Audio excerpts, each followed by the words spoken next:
ಸ್ನೇಹಿತರೆ ನಮಸ್ಕಾರ. ನಾನು ರವಿ ಎಸ್ ಪೂಜಾರಿ, ಅರ್ಥಶಾಸ್ತ್ರದ ಉಪನ್ಯಾಸಕ. ಸ್ನೇಹಿತರೆ, ಇವತ್ತಿನ ಒಂದು ವಿಡಿಯೋನಲ್ಲಿ ಮುಂದುವರೆದಂಥ ಭಾಗ ಪಾರ್ಟ್ 2 ಅನ್ನುವಂಥದ್ದು. ಆಲ್ರೆಡಿ ಯಾರೆಲ್ಲ ಪ್ರಥಮ ಬಾರಿಗೆ ನನ್ನ ಯೂಟ್ಯೂಬ್ ಚಾನಲ್ ನೋಡ್ತಾ ಇದ್ರಿ, ಸಬ್ಸ್ಕ್ರೈಬ್ ಮಾಡ್ಕೊಳ್ಳಿ ಮತ್ತು ಎಲ್ಲರಿಗೂ ಕೂಡ ಇದನ್ನು ಶೇರ್ ಮಾಡಿ ಸ್ನೇಹಿತರೆ. ಇಲ್ಲಿ ಇವತ್ತಿನ ಒಂದು ಕಂಟೆಂಟ್ ಮುಂದುವರೆದಂಥ ಭಾಗದಲ್ಲಿ ಒಂದು ವಾಕ್ಯದಲ್ಲಿ ಉತ್ತರಿಸಿ ಅನ್ನುವಂಥದ್ದು. ಆಲ್ರೆಡಿ ನಿಮ್ಗೆ ಗೊತ್ತಿದೆ, PUC second year. Second economics important questions Kannada, ಕರೆಕ್ಟಾ? ಈ ಭಾಗ ಇವತ್ತು ಈ ಒಂದು ಕಂಟೆಂಟ್ ಪೂರ್ತಿಯಾಗಿ ಮುಗಿಯುತ್ತೆ ಸ್ನೇಹಿತರೆ, ಹೌದಾ? ಯಾಕಂದರೆ ನಿನ್ನಿನ ಒಂದು ವಿಡಿಯೋನಲ್ಲಿ 34 ಪ್ರಶ್ನೆಗಳನ್ನು ತೆಗೆದುಕೊಂಡಿದ್ದೆ, ಹೌದಾ? ಇವಾಗ ಮುಂದುವರೆದಂಥ ಈ ಒಂದು ಭಾಗದಲ್ಲಿ ಇದನ್ನು ಕೊಡ್ತಾ ಇದ್ದೀನಿ ಸ್ನೇಹಿತರೆ. ಯಾರೆಲ್ಲ ಪ್ರಥಮ ಬಾರಿಗೆ ನೋಡ್ತಾ ಇದ್ರಿ, ದಯವಿಟ್ಟು ಅದನ್ನು ಸಬ್ಸ್ಕ್ರೈಬ್ ಮಾಡ್ಕೊಳ್ಳಿ, ಆಮೇಲೆ ಶೇರ್ ಮಾಡಿ ಸ್ನೇಹಿತರೆ. ಎಲ್ಲರಿಗೂ ಕೂಡ ಇದನ್ನು ಶೇರ್ ಮಾಡಿ. ಯಾಕಂತಂದರೆ ಸ್ವಲ್ಪ ದಿನದಲ್ಲಿ ಆ್ಯನ್ಯುವಲ್ ಎಕ್ಸಾಮ್ಸ್ಗಳನ್ನು ಸ್ಟಾರ್ಟ್ ಆಗ್ತಾ ಇದ್ದಾವೆ. ನಿಮ್ಮ ತಯಾರಿ ಇವಾಗಿನಿಂದನೇ ಸ್ಟಾರ್ಟ್ ಆಗಬೇಕು, ಹೌದಾ? ಆಲ್ರೆಡಿ ನಿಮ್ಮ ಹತ್ರ ತುಂಬ ದಿನಗಳಿಲ್ಲ ಸ್ನೇಹಿತರೆ, 2-2.5 ತಿಂಗಳಿದೆ. ಅದಕ್ಕೋಸ್ಕರ ಜಾಸ್ತಿ ನೀವೇನು ಮಾಡಬೇಕು ಅಂದರೆ ವರ್ಕನ್ನು ಮಾಡಬೇಕು ಸ್ನೇಹಿತರೆ, ಹೌದಾ? ಯಾವಾಗ ಚೆನ್ನಾಗಿ ವರ್ಕ್ ಆಗುತ್ತೆ ಅವಾಗ ಆ್ಯನ್ಯುವಲ್ ಎಕ್ಸಾಮ್ಸು ನಾವು ತುಂಬ ಚೆನ್ನಾಗಿ ಸ್ಕೋರನ್ನು ಮಾಡ್ಬೋದು. ಈ ಸಲ ಎಕ್ಸಾಮ್ಸು ತುಂಬ ಸ್ಟ್ರಿಕ್ಟ್ ಆಗಿದೆ ಸ್ನೇಹಿತರೆ, ನೆನಪಿರಲಿ ನಿಮಗೆ, ಹೌದಾ? ಯಾವುದೇ ರೀತಿಯಾದಂಥ ಇದು ಅಲ್ಲಿ ಅವಕಾಶಗಳು ಇರುವುದಿಲ್ಲ. ಅದಕ್ಕೋಸ್ಕರ ನೀವು ಏನು ಮಾಡಬೇಕು, ತುಂಬ ಚೆನ್ನಾಗಿ ತಯಾರಿ ಮಾಡ್ಕೊಳ್ಬೇಕು, ನೆನಪಿರಲಿ ನಿಮಗೆ, ಸರಿನಾ? ಎಸ್, ಲೇಟ್ ಮಾಡೋದು ಬೇಡ. ನನ್ನ ಕಂಟೆಂಟನ್ನು ಮುಂದುವರಿಸ್ಬೇಕು ಅಂತ ಅಂದ್ಕೊಂಡಿದ್ದೀನಿ. ಅದಕ್ಕಿಂತ ಪ್ರಥಮವಾಗಿ ಒಂದು ಮಾತು ಹೇಳಬೇಕಾಗಿದೆ ಸ್ನೇಹಿತರೆ. ಸುಮಾರು ಜನ ಎಲ್ಲ ನನ್ನ ಯೂಟ್ಯೂಬ್ ಚಾನಲ್ಗೆ ಜಾಯಿನ್ ಆಗ್ತಾ ಇದ್ರಿ. 29 ರುಪೀಸ್ ಇದೆ, ನಿಮ್ಗೆ ಗೊತ್ತಿದೆ ಸ್ನೇಹಿತರೆ. 29 ರುಪೀಸನ್ನು ಕೊಟ್ಟು ನೀವು ಜಾಯಿನ್ ಆಗಬೇಕು. ಈ ಜಾಯಿನ್ ಆಗುವುದರ ಮೂಲಕ ನನ್ನ ಒಂದು ಚಾನಲಿಗೆ ನನಗೆ ನೀವು ಏನು ಮಾಡ್ದಂಗೆ ಆಗುತ್ತೆ ಅಂತಂದರೆ ಒಂದಿಷ್ಟು ಪ್ರೋತ್ಸಾಹ ಕೊಟ್ಟಂಗೆ ಆಗುತ್ತೆ. ಹಾಗಾಗಿ ದಯವಿಟ್ಟು ನಾನು ರಿಕ್ವೆಸ್ಟ್ ಮಾಡ್ಕೊಳ್ತಾ ಇದ್ದೀನಿ, ನನ್ನ ಒಂದು ಚಾನಲಿಗೆ ನೀವು ಜಾಯಿನ್ ಆಗಬೇಕು ಅಂತ ನಾನು ಕೇಳ್ಕೊಳ್ತಾ ಇದ್ದೀನಿ ಸ್ನೇಹಿತರೆ. ಹಾಗಾಗಿ ನಾನು ಮಾಡ್ತಾ ಇರುವಂಥ ಕಂಟೆಂಟು ಮೊದಲಿಗಾಗಿ ನಿಮಗೆ ಅದನ್ನು ತಲುಪುತ್ತೆ. ಅದಕ್ಕೋಸ್ಕರ ಇದು ನಿಮ್ಮ ಕಡೆಗೆ ನನ್ನ ಒಂದು ರಿಕ್ವೆಸ್ಟ್ ಇದೆ ಸ್ನೇಹಿತರೆ. ತುಂಬ ಜನ ಎಲ್ಲನೂ ಕೂಡ ಜಾಯಿನ್ ಆಗಿದ್ದೀರಿ, ಹೌದಾ? ತುಂಬ ಖುಷಿಯಾಗಿದೆ. ಹಾಗೆ ಯಾರಿಗೆಲ್ಲ ನಾನು ಮಾಡ್ತಾ ಇರುವಂಥ ಕೆಲಸ ಚೆನ್ನಾಗಿ ಅನಿಸ್ತು, ನಿಮಗೆ ಇಷ್ಟ ಆಯಿತು ಅಂದರೆ ದಯವಿಟ್ಟು ಜಾಯಿನ್ ಆಗಿ ಸ್ನೇಹಿತರೆ, ಸರಿನಾ? ಎಸ್, ಇವಾಗ ನೋಡಿ ಸ್ನೇಹಿತರೆ, ಮೊದಲನೇ ಪ್ರಶ್ನೆ ಇಲ್ಲಿದೆ. ಇದನ್ನು ಸ್ವಲ್ಪ ದೊಡ್ಡದು ಮಾಡ್ಕೊಳ್ಳೋಣ, ಇಷ್ಟಿರಲ್ಲ.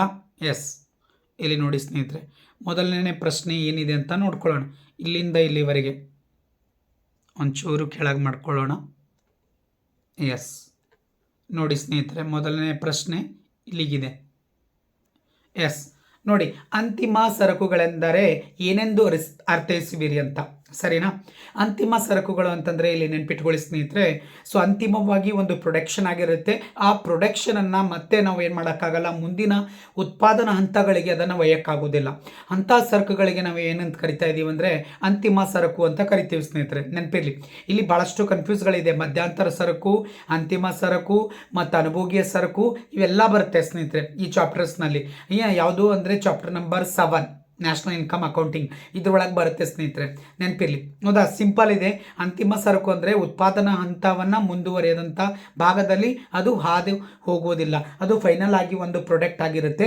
ಅದನ್ನು ನಾವೇನು ಕರಿತಾ ಇದ್ದೀವಿ, ಉದಾಹರಣೆಗೆ ಇದು ಮಿಲ್ಟನ್ ಅನ್ನುವಂಥ ಒಂದು ಕಂಪನಿ, ಒಂದು ಬ್ರ್ಯಾಂಡ್ ಇದೆ, ಈ ಒಂದು ವಸ್ತು ಇದೆ.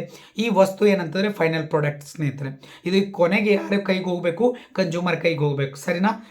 ಇದು ಉತ್ಪಾದನಾ ಹಂತದಿಂದ ಎಲ್ಲ ಹಂತಗಳನ್ನು ಮೀರಿ ಏನು ಬಂದಿದೆ ಅಂತಂದರೆ ಒಂದು ಫೈನಲ್ ಪ್ರಾಡಕ್ಟ್ ಆಗಿದೆ.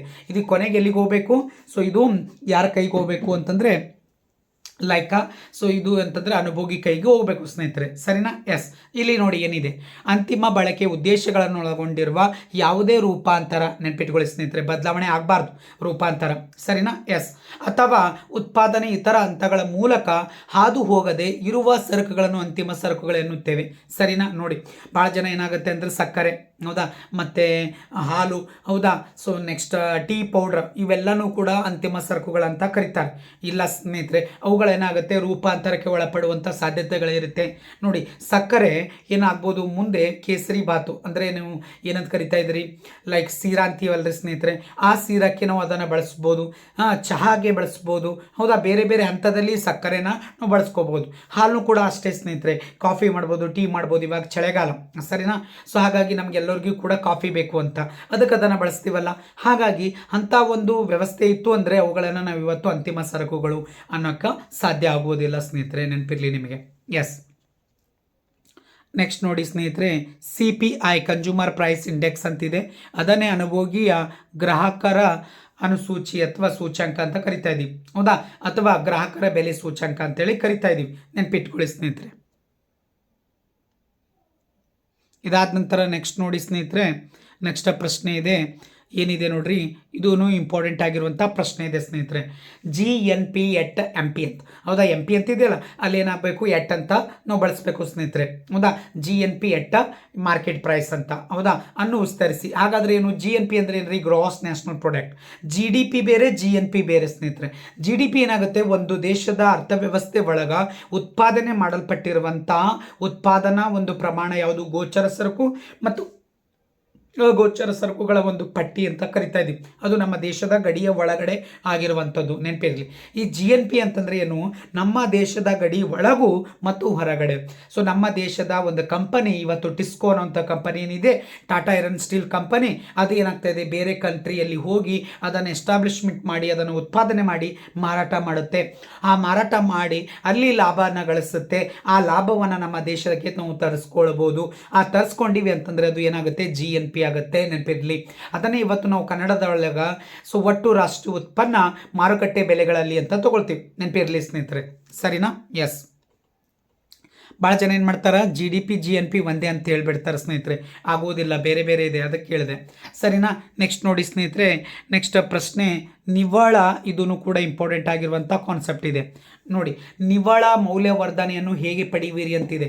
ಅದಕ್ಕೆ ಫಾರ್ಮುಲಾ ನೀವು ಬರೆದ್ರೂ ಸರಿ, ಬಿಟ್ಟರೂ ಸರಿ, ಬಟ್ ಏನೇ ಅಂತಂದರೆ ಇರಲಿ ಅಂತೇಳಿ ಕೊಟ್ಟಿದ್ದೀವಿ ನೋಡಿ. ಒಟ್ಟು ಮೌಲ್ಯವರ್ಧನೆಯ ಒಳಗ ಸವಕಳಿ ವೆಚ್ಚವನ್ನು ಕಳೆದರೆ ನಿವ್ವಳ ಮೌಲ್ಯವರ್ಧನೆಯನ್ನು ಪಡೆಯಬಹುದು ನೋಡ್ರಿ.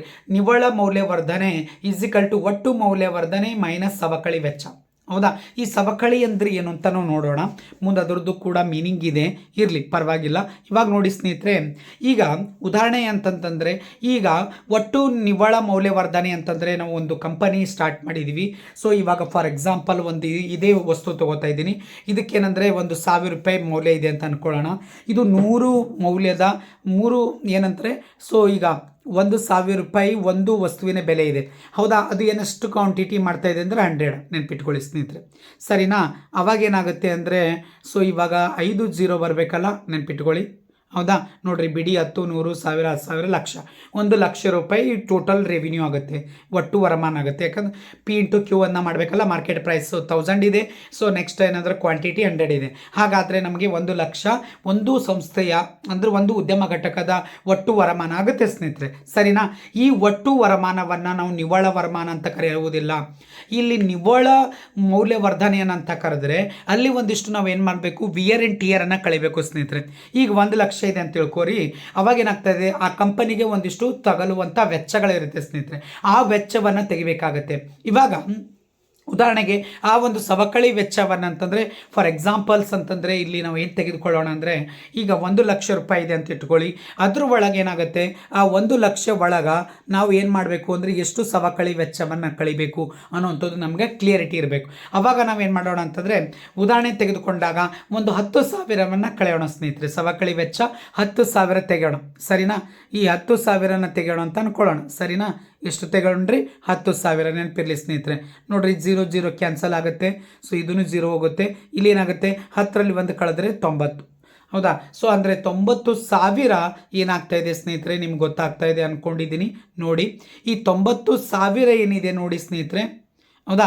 ಈ 90,000 ಇದು ಏನಾಗ್ತಾ ಇದೆ, ನಿವ್ವಳ ಮೌಲ್ಯವರ್ಧನೆ ಅಂತ ಕರಿತಾ ಇದ್ದೀವಿ. ಅಂದರೆ ಸವಕಳಿ ವೆಚ್ಚವನ್ನು ಕಳೆದಾಗ ನಮಗೆ ಇರುವಂಥದ್ದು ಮೌಲ್ಯ, ಅದು ಏನಾಗ್ತಾ ಇದೆ ಅಂದರೆ ಒಟ್ಟು ನಿವ್ವಳ ಉತ್ಪಾದನೆ ಅಂತ ಕರಿತೀವಿ, ನೆನಪಿರಲಿ. ಎಸ್, ನೆಕ್ಸ್ಟ್ ನೋಡಿ ಸ್ನೇಹಿತರೆ, ಇಲ್ಲಿ GDP ಅರ್ಥ ಕೇಳಿದ್ದಾನೆ. ಫಸ್ಟ್ ಇಯರ್ದವ್ರಿಗೆ ಏನಿದೆ, GDP ಎಂದರೇನು ಅಂತ ಕೇಳ್ಬೋದು, ಅಲ್ಲಿ ನೋಡಿ, ಹೌದಾ. ಒಂದು ನಿರ್ದಿಷ್ಟವಾದಂಥ ಅವಧಿ ಒಳಗೆ ಒಟ್ಟು ಮೌಲ್ಯವನ್ನು, ಒಂದು ದೇಶದ ಗಡಿ ಒಳಗೆ ಉತ್ಪಾದನೆ ಮಾಡಲ್ಪಟ್ಟಿರುವಂಥ ಸರಕು ಮತ್ತು ಸೇವೆಗಳ ಒಟ್ಟು ಮೌಲ್ಯವನ್ನು GDP ಅಂತ ಕರಿತೀವಿ, ಹೌದಾ. ಇಷ್ಟು ಫಸ್ಟ್ ಇಯರ್ದವ್ರು ಬರೆದ್ರು ಸರಿ ಸ್ನೇಹಿತರೆ.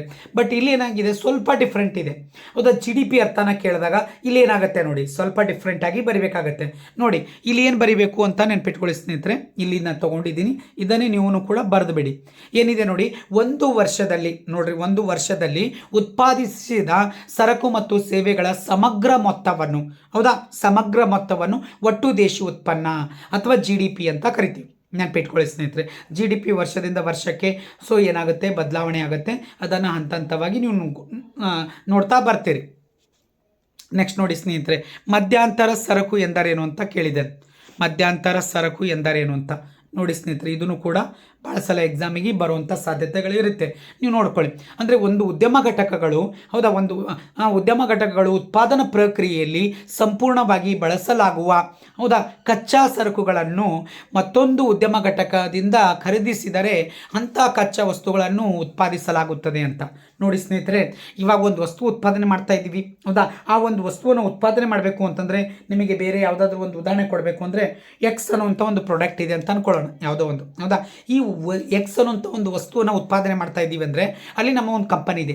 ನಾವೇನು ಮಾಡ್ತಾ ಇದ್ದೀವಿ ಅಂದರೆ, ಹೌದಾ, ಸೊ ಆ ಒಂದು ಉದ್ಯಮ ಸಂಸ್ಥೆಯನ್ನು ನಾವು ನಡೆಸಬೇಕು ಅಂದರೆ ನಾವು ಬೇರೆ ಮೂಲದಿಂದ ಅಥವಾ ಬೇರೆ ಬೇರೆ ಕಂಪನಿಯಿಂದ ನಾವೇನು ಮಾಡಬೇಕಾಗುತ್ತೆ, ಎರವಲಾಗಿ ಪಡಬೇಕಾಗತ್ತೆ. ಆ ಎರವಲು ಅಂತಂದರೆ ಏನ್ರಿ, ಸಹಾಯ ಪಡಿಬೇಕಾಗತ್ತೆ, ಕಚ್ಚಾ ವಸ್ತುಗಳನ್ನು ಪಡಿಬೇಕಾಗತ್ತೆ. ಆ ಕಚ್ಚಾ ವಸ್ತುಗಳನ್ನು ಪಡೆಯುವಂಥ ಒಂದು ವ್ಯವಸ್ಥೆಯನ್ನು ನಾವು ಇವತ್ತೇನು ಕರಿತಾ ಇದ್ದೀವಿ, ಅದನ್ನೇ ಏನಂತ ಕರಿತಾ ಇದ್ದೀವಿ, ಮಧ್ಯಂತರ ಸರಕುಗಳು ಅಂತ ಕರಿತೀವಿ. ನೆನಪಿಟ್ಕೊಳ್ಳಿ ಸ್ನೇಹಿತರೆ, ಅರ್ಥ ಆಗಿದೆ ಅಂದ್ಕೊಂಡಿದ್ದೀನಿ, ಸರಿನಾ? ಎಸ್. ಸವಕಳಿ ವೆಚ್ಚ ಎಂದರೇನು ಅಂತ ನೋಡಿ ಸ್ನೇಹಿತರೆ. ಸವಕಳಿ ಹೀಗೆ ತಾನೇ ಹೇಳ್ದಲ್ಲ, ಅದನ್ನೇ ನೋಡಿ. ಇಲ್ಲಿ ಏನಿದೆ ನೋಡಿ, ಒಂದು ವರ್ಷದ ಅವಧಿ ಒಳಗ ಬಂಡವಾಳದ ನಿಯಮಿತ ಸವಕಲು ಅಥವಾ ಹರಕಲಿ, ಇಲ್ಲಿ ಎಳಿ ತಗೊಂಡಿದ್ದೀನಿ, ನಡೀತೆ. ಹರಕಲಿಗೆ ಅವಕಾಶ ಮಾಡಿಕೊಡುವುದನ್ನು ಅಥವಾ ಅವಕಾಶ ಮಾಡಿಕೊಡುವುದಕ್ಕೆ ಒಟ್ಟು ಹೂಡಿಕೆಯ ಮೌಲ್ಯದಿಂದ ಕಳೆದರೆ ಸವಕಳಿ ಲಭಿಸುತ್ತದೆ. ನೋಡಿ ಸ್ನೇಹಿತರೆ, ಅಂದರೆ ಪ್ರತಿಯೊಂದು ಕಂಪನಿ ಏನು ಮಾಡ್ತದೆ ಸ್ನೇಹಿತರೆ, ಒಂದು 100 ಕೋಟಿ, ಸಾರಿ ಕಲರ್ ಚೇಂಜ್ ಮಾಡ, ಇದು ಬೇಡ, ಕಲರ್ ಬೇರೆ ತೊಗೊಳ್ಳೋಣ ಸ್ನೇಹಿತರೆ. ಇವಾಗ ಈ ಕಲರ್ ಏನಂತಂದರೆ ರೆಡ್ ಕಲರ್ ಇರಲಿ. ಇವಾಗ 100 ಯೂನಿಟ್ ಏನು ಮಾಡ್ತಾ ಇದೆ ಅಂತಂದರೆ ಉತ್ಪಾದನೆ ಮಾಡ್ತದೆ ಅಂತ ಅಂದ್ಕೊಳ್ಳಿ, 100 ಘಟಕಗಳು, ಸರಿನಾ? ಈ 100 ಘಟಕಗಳಲ್ಲಿ ಸೊ ಅವಾಗ ಏನಂತಂದರೆ ಎಷ್ಟು ಪೂರ ಉತ್ಪಾದನೆ ಮಾಡಿ ಮಾರಾಟ ಮಾಡುತ್ತೆ ಸ್ನೇಹಿತರೆ. ಆ ಮಾರಾಟ ಮಾಡಿ ಆದ ನಂತರ ಏನು ಬರುತ್ತೆ ಅಲ್ಲ ಒಟ್ಟು ವರಮಾನ, ಆ ವರಮಾನ ಒಳಗ ಒಂದು ಭಾಗವನ್ನು ತೆಗೆದಿಟ್ಕೊಳ್ತದ, ಹೌದಾ. ಅದರೊಳಗೆ ಈಗ ಟೋಟಲ್ ರೆವಿನ್ಯೂ ಅಂತಂದ್ರೆ ಒಂದು 100 ಯೂನಿಟ್ ಮಾಡಿದೆಯಲ್ಲ, ಈಗ 100 ಯೂನಿಟ್ ಒಳಗೆ ಸೊ ಎಷ್ಟು ಉತ್ಪಾದನೆ ಆಗಿದೆ ಅಂತಂದರೆ 100 ಯೂನಿಟ್ ಉತ್ಪಾದನೆ ಆಗಿದೆ. ಮಾರಾಟ ಮಾಡಾದ ನಂತರ ಒಂದು ಆದಾಯ ಬರುತ್ತೆ, ಹೌದಾ. ಮೊದಲು ಹೇಳ್ದಲ್ಲ, 1 ಲಕ್ಷ ರೂಪಾಯಿ ಬರ್ತಾ ಇದೆ ಅಂತಂದರೆ ಅದರೊಳಗೆ ಏನು ಮಾಡ್ತಾ ಇದ್ದೀವಿ, 10,000 ರೂಪಾಯಿ ಏನು ಮಾಡಿದಿರ್ತೀವಿ, ಸವಕಳಿಗೋಸ್ಕರ ತೆಗೆದಿರ್ತೀವಿ. ಇಲ್ಲೂ ಕೂಡ ಹಾಗೇನೆ ಸ್ನೇಹಿತರೆ, ಒಂದು ಕಂಪನಿ ಏನು ಮಾಡ್ತಾ ಇದೆ ಅದಕ್ಕೆ ಒಂದು ಮಿನಿಮಮ್ 10% ಅಂತ ಎತ್ತಿಟ್ಕೊಳ್ಳುತ್ತೆ. ನೆನ್ಪಿಟ್ಕೊಳ್ರಿ, VR ಆ್ಯಂಡ್ TR ಅಂತ. ಯಾಕಂದರೆ ಮುಂದಿನ ದಿನಗಳಲ್ಲಿ ಸೊ ಕಂಪನಿಗೆ ಹೊಸ ಒಂದು ಯಂತ್ರೋಪಕರಣಗಳು ಬೇಕಾಗ್ಬೋದು, ಇಲ್ಲ ಅಂತಂದರೆ ಏನಾದರೂ ಅನಾಹುತಗಳಾಗ್ಬೋದು. ಆ ಒಂದು ಕಾರಣಕ್ಕೋಸ್ಕರ ಏನು ಮಾಡ್ತಾ ಇದೆ, ಪೂರ್ವಭಾವಿಯಾಗಿ ಸೊ ಒಂದು ಒಟ್ಟಾರೆ ಉತ್ಪಾದನೆಯಲ್ಲಿ ಒಂದಿಷ್ಟು ಭಾಗವನ್ನು ಏನು ಮಾಡ್ತಾ ಇದೆ, ಮುಂದಿನ ಒಂದು ಉದ್ದೇಶಕ್ಕೋಸ್ಕರ ತೆಗೆದಿಡುತ್ತೆ. ಆ ತೆಗೆದಿಡುವುದನ್ನೇ ಏನಂತಂದರೆ ಸವಕಳಿ ವೆಚ್ಚ ಅಂತೇಳಿ ಕರಿತೀವಿ ಎಕನಾಮಿಕ್ಸ್ ಒಳಗೆ, ಸರಿನಾ? ಎಸ್. ನೋಡಿ ಸ್ನೇಹಿತರೆ, ನೆಕ್ಸ್ಟ್ ನೋಡಿ ಸ್ನೇಹಿತರೆ, ಸೊ ವೈಯಕ್ತಿಕ ವೆಚ್ಚ ಮಾಡಬಹುದಾದಂಥ ಆದಾಯವನ್ನು ಹೇಗೆ ಪಡೆಯುತ್ತೀರಿ ಅಂತ, ಹೌದಾ. ನೋಡಿ, ವೈಯಕ್ತಿಕ ಆದಾಯದಲ್ಲಿ ಸೊ ನೋಡ್ರಿ, ಇಲ್ಲಿ ವೈಯಕ್ತಿಕ ತೆರಿಗೆ ಅಂದರೆ ಏನ್ರಿ, ಟ್ಯಾಕ್ಸ್, ಹೌದಾ. ತೆರಿಗೆ ಪಾವತಿಗಳು ಮತ್ತು ತೆರಿಗೆತರ ಪಾವತಿಗಳನ್ನು ಕಳೆದರೆ ವೈಯಕ್ತಿಕ ವೆಚ್ಚ ಮಾಡಬಹುದಾದಂಥ ಆದಾಯವನ್ನು ಪಡೆಯುತ್ತೇವೆ. ಅಂದರೆ ಸಿಂಪಲ್ ಇದೆ ಸ್ನೇಹಿತರೆ. ಇವಾಗ ನಿಮ್ಮ ಹತ್ರ 1,000 ರೂಪಾಯಿ ಇದೆ ನಿಮ್ಮ ಆದಾಯ, ಸುಮ್ಮನೆ ಅನ್ಕೊಳ್ಳೋಣ ಜಸ್ಟ್, ಹೌದಾ. ಒಂದು ದಿನಕ್ಕೆ 1,000 ರೂಪಾಯಿ ಗಳಿಸ್ತಾ ಇದ್ರಿ, ಹೌದಾ.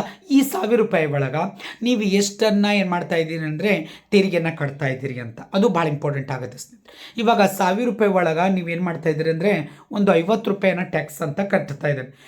ದಿನ ಕಟ್ಟಲಿಲ್ಲ ಅಂದರೂ ಕೂಡ ಏನಾಗುತ್ತೆ ಅಂದರೆ, ನೀವು ಇವಾಗ ನೋಡ್ರಿ, ನೇರ ತೆರಿಗೆ ಕಟ್ಟಲಿಲ್ಲ ಅಂದರೆ ಇಂಡೈರೆಕ್ಟ್ ಟ್ಯಾಕ್ಸ್ ಆದರೂ ಬೀಳುತ್ತೆ. ಯಾಕಂದರೆ ಒಂದು ಸಲ ತಿಂಗಳು ಒಳಗೆ ನಾವು ಯಾವುದೋ ಒಂದು ಬೈಕನ್ನು ಕರೆಕ್ಟಾಗಿ ಲೀಗಲ್ ಆಗಿ ನಾವು ಏನು ಮಾಡಲ್ಲ, ಎಮಿಷನ್ ಟೆಸ್ಟ್ ಮಾಡಿಸಿರಲ್ಲ, ಹಿಡಿದಿರ್ತಾರೆ, ಅದಕ್ಕೆ ನಮಗೆ ಒಂದು ಪೆನಲ್ಟಿ ಹಾಕ್ಬೋದು. ಇಲ್ಲಾಂದರೆ ಯಾವುದೋ ಒಂದು ಇದನ್ನು ಮಾಡಿರ್ತೀವಿ, ಸೊ ಯಾವುದೋ ಒಂದು ಇದನ್ನು ಮಾಡಿರ್ತೀವಿ, ಅದಕ್ಕೋಸ್ಕರ ಒಂದು ಮಿನಿಮಮ್ ರೂಪೀಸನ್ನು ತೊಗೊಳ್ತಾ ಇದ್ದೀನಿ, ಸರಿನಾ, 50 ರೂಪೀಸ್. ಇವಾಗ ಏನಾಗುತ್ತೆ ಅಂದರೆ 950 ರೂಪಾಯಿ ಮಾತ್ರ ಇಲ್ಲಿ ಏನಾಗ್ತಾ ಇದೆ ಅಂತಾರೆ, ನಿಮ್ಮ ಒಂದು ವೈಯಕ್ತಿಕ ಖರ್ಚು ಮಾಡಬಹುದಂತ ಆದಾಯ ಆಗುತ್ತೆ ಸ್ನೇಹಿತರೆ. ನಿಮ್ಮದು 1,000 ರೂಪಾಯಿ ಇದೆ ನಿಜ, ಆದರೆ ಅದ್ರ ಒಳಗೆ ಒಂದಿಷ್ಟು ಅಮೌಂಟನ್ನು ನೀವು ತೆಗೆದು ಇಡಬೇಕು. ಹೆಂಗೆ ಒಂದು ಕಂಪನಿ ತನ್ನ ಒಂದು ಮುಂದಿನ ಒಂದು ಇದ್ರಿಗೋಸ್ಕರ ಒಂದಿಷ್ಟು ಅಮೌಂಟನ್ನು ತೆಗೆದಿಡುತ್ತಲ್ಲ, ಖರ್ಚು ವೆಚ್ಚಗಳನ್ನು ಮಾಡುತ್ತಲ್ಲ, ಹಾಗೆ ನಾವು ಕೂಡ ಇಲ್ಲಿ ಏನು ಮಾಡಬೇಕು, ಒಂದಿಷ್ಟು ಪ್ರಮಾಣ ಏನು ಮಾಡಬೇಕು, ತೆರಿಗೆಗೆ ಆದರೂ ಆಗತ್ತೆ, ತೆರಿಗೆ ಥರ ಅಂದರೆ ಏನು ನಾನ್ ಟ್ಯಾಕ್ಸ್ ಅದ ಪೆನಲ್ಟೀಸ್ಗಳಂತ ಏನು ಕರಿತಾ ಇದ್ದೀವಿ ಅವುಗಳು ಆಗ್ಬೋದು ಅಂತ, ಅದಕ್ಕೋಸ್ಕರ ಒಂದಿಷ್ಟು ಅಮೌಂಟನ್ನು ತೆಗೆದಿಡಬೇಕಾಗುತ್ತೆ ಸ್ನೇಹಿತರೆ. ಸರಿನಾ? ಅದೇ ಕಾನ್ಸೆಪ್ಟ್ ನೋಡಿ. ಎಸ್, ನೆಕ್ಸ್ಟ್ ನೋಡಿ ಸ್ನೇಹಿತರೆ, ಸೊ ಏನಂತಂದರೆ ಈಗ ಮಾರುಕಟ್ಟೆ, ಒಂದು ನಿಮಿಷ ಫೋನ್ ಬರ್ತಾಯಿದೆ ಸ್ನೇಹಿತರೆ, ಕಟ್ ಮಾಡಿ. ಎಸ್, ಹಾಂ, ನೆಕ್ಸ್ಟ್ ನೋಡಿರಿ, ಮಾರುಕಟ್ಟೆ ಬೆಲೆಗಳಲ್ಲಿ GVA ಹೌದಾ, ಗ್ರಾಸ್ ವ್ಯಾಲ್ಯೂ ಆ್ಯಡೆಡ್ ಅಂತ ಹೌದಾ, ಅದರದ್ದು ಸಮೀಕರಣ ಇದೆ ಸ್ನೇಹಿತರೆ. ಆ ಸಮೀಕರಣ ಇಲ್ಲಿದೆ ನೋಡಿ. ಮಾರುಕಟ್ಟೆ ಬೆಲೆಗಳಲ್ಲಿ GVA = ಮೂಲ ಬೆಲೆಗಳಲ್ಲಿ GVA ಅಂದರೆ ಗ್ರಾಸ್ ವ್ಯಾಲ್ಯೂ ಆ್ಯಡೆಡ್ ಅಂತ ಪ್ಲಸ್ ನಿವ್ವಳ ಉತ್ಪನ್ನ ತೆರಿಗೆಗಳನ್ನು ಸೇರಿಸಬೇಕು. ಸೇರಿಸಿದಾಗ ಅದು ಸಿಗುತ್ತೆ. ನೆಕ್ಸ್ಟ್ ನೋಡಿ, GDP ಅನಪ್ರಸರಣಕ ಎಂದರೇನು ನೋಡ್ರಿ. GDP ಒಳಗೆ ಅನಪ್ರಸರಣಕನ ಕಂಡುಹಿಡಬೇಕಾದ್ರೆ ಇಲ್ಲಿ ನೈಜ ಮತ್ತು ಇನ್ನೊಂದು ಯಾವುದು ನಾಮಮಾತ್ರ ಅಂತೇಳಿ ಹೌದಾ, ಈ ಎರಡು GDPಗಳನ್ನು ಏನು ಮಾಡ್ತಾ ಇದ್ದೀವಿ, ತುಲನೆ ಮಾಡ್ತಾ ಇದ್ದೀವಿ, ಕಂಪೇರ್ ಮಾಡ್ತಾ ಇದ್ದೀವಿ, ಅದರದ್ದೊಂದು ಅನುಪಾತನ ತೆಗಿತೀವಿ ಸ್ನೇಹಿತರೆ. ಅದನ್ನು ಇವತ್ತು ನಾವು GDPಯ ಅನಪ್ರಸರಣಕ ಅಂತ ಕರಿತೀವಿ. ನೋಡಿ ಸ್ನೇಹಿತರೆ, ಇಲ್ಲಿ ಈಗ ನಾಮಮಾತ್ರ GDP ಅಂದರೆ ಏನು ಅಂತ ನಿಮ್ಗೆ ಗೊತ್ತಿಲ್ಲ, ಸರಿನಾ? ಈ ನಾಮಮಾತ್ರ GDPಯಲ್ಲಿ ಏನಾಗುತ್ತೆ ಅಂತಂದರೆ ಪ್ರಸಕ್ತ ಚಾಲ್ತಿಯಲ್ಲಿರುವಂಥ ಬೆಲೆಗಳ ಒಂದು ಏನಾಗಿದೆ ಮೌಲ್ಯ ಇರುತ್ತೆ ಈ GDP ಒಳಗೆ. ಯಾವುದು? ನಾಮಮಾತ್ರ GDP ಒಳಗೆ, ನೆನಪಿರಲಿ ಸ್ನೇಹಿತರೆ. ನೆಕ್ಸ್ಟ್ ಇನ್ನೊಂದು ಯಾವುದು ಉಳಿತು, ನೈಜ GDP ಅನ್ನುವಂಥದ್ದು ಹೌದಾ. ಈ ನೈಜ GDP ಒಳಗೆ ನಾವೇನು ಮಾಡ್ತಾ ಇದ್ದೀವಿ ಅಂದರೆ ಆಧಾರ ವರ್ಷ P0 ಅಂತ ಕರಿಬೋದು ಹೌದಾ, P0 ಅಂತ ಕರಿತಾ ಇದ್ದೀವಿ ಹೌದಾ. ಇದು ಆಧಾರ ವರ್ಷದ ಬೆಲೆಗಳು ಹೌದಾ. ಈ ಆಧಾರ ವರ್ಷದ ಬೆಲೆಗಳನ್ನು GDP ಒಳಗೆ ಒಂದು ಮೌಲ್ಯವನ್ನು ಇದ್ದಿರುತ್ತೆ, ಅಂಥದ್ದನ್ನು ನಾವೇನು ಕರಿತಾ ಇದ್ದೀವಿ, ನೈಜ GDP ಅಂತ ಕರಿತಾ ಇದ್ದೀವಿ. ಅವುಗಳ ಒಂದು ಏನು ಮಾಡ್ತಾ ಇದ್ದೀವಿ, ಸೊ ಮೌಲ್ಯವನ್ನು ತೆಗಿತೀವಿ. ಆ ಮೌಲ್ಯಗಳನ್ನು ತೆಗೆದಾಗ ನಿಮ್ಗೆ ಅದಕ್ಕೆ GDP ಡಿಫಾಲ್ಟರ್ ಸಿಗುತ್ತೆ. ನೆನಪಿಟ್ಕೊಳ್ಳಿ, ಇದು 2 ಮಾರ್ಕ್ಸಿಗಿದೆ ಸ್ನೇಹಿತರೆ. ಅಲ್ಲಿ ಬೇಕಾದರೆ ನಿಮಗೆ ಅಲ್ಲಿ ಕೊಡ್ತೇನೆ, ಅದರದ್ದು 2 ವ್ಯತ್ಯಾಸಗಳಿರುತ್ತೆ, ಅಲ್ಲಿ ಹೇಳ್ತೀನಿ. ಬಟ್ ಅದ್ರ ಮೀನಿಂಗ್ ಇಷ್ಟು ಬರೆದ್ರೆ ಸಾಕು. ಸರಿ, ನೆಕ್ಸ್ಟ್ ನೋಡ್ರಿ, ವಸ್ತು ವಿನಿಮಯ ಪದ್ಧತಿ ಎಂದರೇನು ಹೌದಾ. ಒಂದು ನೋಡ್ರಿ, ಇಲ್ಲಿ ಭಾಳ ಇಂಪಾರ್ಟೆಂಟ್ ಇದೆ ಇದು. ಹಣದ ಸಹಾಯವಿಲ್ಲದೆ ವಸ್ತುಗಳಿಗೆ ನೇರವಾಗಿ ನೋಡ್ರಿ, ನೇರವಾಗಿ ವಿನಿಮಯ ಮಾಡಿಕೊಳ್ಳುವುದನ್ನು ವಸ್ತು ವಿನಿಮಯ ಪದ್ಧತಿ ಅಥವಾ ಬಾರ್ಟರ್ ಸಿಸ್ಟಮ್ ಅಂತ ಕರಿತಾ ಇದ್ದೀವಿ. ಸರಿ, ನೆಕ್ಸ್ಟ್ ನೋಡಿ, ಹಣದ ಅರ್ಥವನ್ನು ನೀಡಿ. ಸೊ ವಿನಿಮಯ ಸಾಧನ ಮತ್ತು ಮೌಲ್ಯಮಾಪನ ಸಾಧನವಾಗಿ ಕಾರ್ಯನಿರ್ವಹಿಸುವಂಥ ಸಾರ್ವತ್ರಿಕವಾಗಿ ಮನ್ನಿಸಲ್ಪಟ್ಟಿರುವಂಥ ಯಾವುದೇ ವಸ್ತುವನ್ನು ಹಣ ಅಂತ ಕರಿತಾ ಇದ್ದೀವಿ ಹೌದಾ. ಸೊ ಹಣ ತೋರಿಸ್ಬೇಕಂತೆ ನಿಮ್ಗಂತೂ ಗೊತ್ತಿದೆ, ಕಾಯಿನ್ಸ್ ಇದೆ, ರುಪೀಸ್ ಇದೆ, ಇವೆಲ್ಲ ಯಾಕಂದರೆ ಸರ್ವರಿಂದನೂ ಅದು ಮಾನ್ಯತೆ ಪಡೆದಿರುತ್ತೆ. ಹಾಗಾಗಿ ಅದಕ್ಕೋಸ್ಕರ ನಾವು ಹಣ ಅಂತ ಕರಿತೀವಿ. ಸರಿನಾ? ಎಸ್, ವೈದ್ಯ ಠೇವಣಿ ಎಂದರೇನು ಅಂತ ನೋಡಿ. ಸ್ವಲ್ಪ ಇದನ್ನು ಏನು ಮಾಡ್ಕೊಳ್ತೀನಿ, ಚಿಕ್ಕದು ಮಾಡ್ಕೊಳ್ತೀನಿ ಸ್ನೇಹಿತರೆ. ನೋಡ್ರಿ, ವಾಯ್ದೆ ಠೇವಣಿ, ಮುದ್ದತಿನ ಠೇವಣಿ ಅಂತಲೂ ಕೂಡ ಕರೀತಾರೆ ಸ್ನೇಹಿತರೆ, ನೆನಪಿಟ್ಕೊಳ್ಳಿ ಹೌದಾ. ಪರಿಪಕ್ವತೆಗೆ ಹೌದಾ ನಿಶ್ಚಿತ ಕಾಲಾವಧಿಯನ್ನು ಹೊಂದಿರುವ ಠೇವಣಿಗಳನ್ನು ವಾಯ್ದೆ ಠೇವಣಿಗಳು ಅಥವಾ ನಿಶ್ಚಿತ ಠೇವಣಿಗಳು ಎನ್ನುತ್ತೇವೆ. ಅಂದರೆ ಫಿಕ್ಸ್ಡ್ ಡಿಪಾಸಿಟ್ರಿ 9 ವರ್ಷ, ಮೊದಲೆಲ್ಲನೂ 2-3 ವರ್ಷದಾಗ ಮೆಚುರಿಟಿ ಆಗ್ತಿತ್ತು, ಇವಾಗಿಲ್ಲ, ಆಗ್ತಿಲ್ಲ ಸ್ನೇಹಿತರೆ ಹೌದಾ. ಸೊ ಅದಕ್ಕೆ ಸೀನಿಯರ್ ಸಿಟಿಜನ್ಗಳಿಗೋಸ್ಕರ ಅವರಿಗೆ ಜಾಸ್ತಿ ಇದು ಅನುಕೂಲ ಇದೆ, ಅವ್ರಿಗೆ ಸ್ವಲ್ಪ ಬಡ್ಡಿ ಜಾಸ್ತಿ ಇದೆ ಹೌದಾ. ಅದಕ್ಕೋಸ್ಕರ ಅವ್ರು ಏನು ಮಾಡ್ತಾರೆ, ಬ್ಯಾಂಕ್ನ ಒಳಗೆ ಡಿಪಾಸಿಟ್ ಇಡ್ತಾರೆ ಹೌದಾ. ಎಸ್, ನೋಡಿ ಸ್ನೇಹಿತರೆ, ಫಿಯೇಟ್ ಮನಿ ಅಂದರೆ ಏನು ಅಂತ. ಫಿಯೇಟ್ ಹಣ ಅಂತಲೂ ಕೂಡ ಕರೀತಾರೆ, ಮನಿ ಅಂತಲೂ ಕೂಡ ಕೊಡ್ಬೋದು, ಇಂಗ್ಲೀಷ್ ಒಳಗೂ ಇರ್ಬೋದು, ನೆನಪಿಟ್ಕೊಳ್ಳಿ. ಫಿಯೇಟ್ ಕರೆನ್ಸಿ ನೋಟುಗಳು ಮತ್ತು ನಾಣ್ಯಗಳನ್ನು ಸೊ ಫಿಯೇಟ್ ಹಣ ಎಂದು ಕರೆಯುತ್ತೇವೆ. ಅಂದರೆ ಏನ್ರಿ, ಇಲ್ಲಿ ಫಿಯೇಟ್ ಹಣಕ್ಕೆ ಬೆಳ್ಳಿ ಅಥವಾ ಬಂಗಾರದ ನಾಣ್ಯಗಳಂತೆ ಆಂತರಿಕ ಮೌಲ್ಯಗಳು ಇರುವುದಿಲ್ಲ, ಆದರೂ ಅದು ಸರ್ವರಿಂದಲೂ ಸ್ವೀಕರಿಸಲ್ಪಟ್ಟಿರುತ್ತದೆ, ಮನಿಸಲ್ಪಟ್ಟಿರುತ್ತದೆ. ಅಂದರೆ ಉದಾಹರಣೆಗೆ ಈಗ ನೋಡ್ರಿ, ಇಲ್ಲಿ ಒಂದು ಬೆಳ್ಳಿ ಕಾಯಿನ್ಸ್ ಇದೆ ಸ್ನೇಹಿತರೆ, ಇದು ಹೌದಾ. ಈ ಬೆಳ್ಳಿ ಕಾಯಿನ್ಸಿಗೇನು ಆಂತರಿಕ ಮೌಲ್ಯ ಇದೆ, ಸರಿನಾ ಹೌದಾ. ಅದೇ ಥರ ಇಲ್ಲಿ ಈ ಒಂದು ಹಣಕ್ಕೆ ಮೌಲ್ಯ ಇರುವುದಿಲ್ಲ ಆಂತರಿಕವಾಗಿ. ಅಂದರೆ 1 ರೂಪೀಸು, ಆಮೇಲೆ 2 ರೂಪೀಸ್ ಕಾಯಿನ್ಸ್ ಆಗಿರ್ಬೋದು ಹೌದಾ, 5 ರೂಪಾಯಿ ಕಾಯಿನ್ಸು, 10 ರೂಪಾಯಿ ಕಾಯಿನ್ಸ್ ಏನಿದಾವಲ್ಲ, ಈ ಕಾಯಿನ್ಸ್ಗಳಿಗೆ ಯಾವುದೇ ರೀತಿಯಾದಂಥ ಆಂತರಿಕ ಮೌಲ್ಯ ಇರುವುದಿಲ್ಲ. ಹೇಗೆ ಬೆಳ್ಳಿ ಕಾಯಿನ್ಸ್ಗೆ, ಬಂಗಾರ ಕಾಯಿನ್ಸಿಗೆ ಏನಿರುತ್ತಲ್ಲ ಆಂತರಿಕ ಒಂದು ಮೌಲ್ಯ ಇರುತ್ತಲ್ಲ, ಆ ಮೌಲ್ಯ ಅದಕ್ಕೆ ಇರುವುದಿಲ್ಲ ಸ್ನೇಹಿತರೆ. ಸೊ ಅಂಥದ್ದನ್ನು ನಾವು ಇವತ್ತೇನು ಕರಿತಾ ಇದ್ದೀವಿ, ಫಿಯೇಟ್ ಮನಿ ಅಂತ ಕರಿತಾ ಇದ್ದೀವಿ.